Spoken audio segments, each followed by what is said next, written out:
இப்போ எதுக்கு எல்லா கருவேப்பிலையும் தூக்கி ஓரமாக ஒதுக்கி வச்சுக்கிட்டு இருக்க?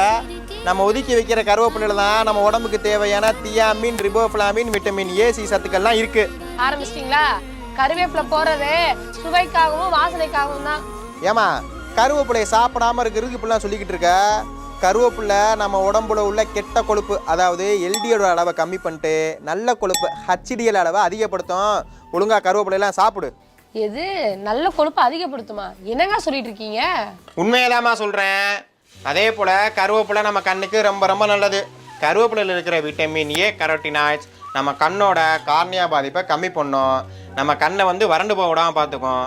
நம்ம கண்ணை வந்து நிறம் குளிர்ச்சியாகவே வச்சுக்கும். அதே போல் நம்ம ரத்தத்தில் உள்ள ஹீமோகுளோபின் லெவலை அதிகப்படுத்தும். நம்ம குடலுக்கு ரொம்ப ரொம்ப நல்லது. குடல் பிரச்சனை வர விடாமல் பார்த்துக்கும். ஏங்க கருவேப்பிலை நல்லதுன்னு ஒரு நாள் ஃபுல்லா உட்காந்து கருவேப்பிலை தின்னுட்டா இருக்க முடியும்? அப்படி சொல்லலாமா? நம்ம சாப்பாடுல போடுற கருவேப்பிலைய சாப்பிடாம இருக்க வேணாம்னு சொல்றேன்.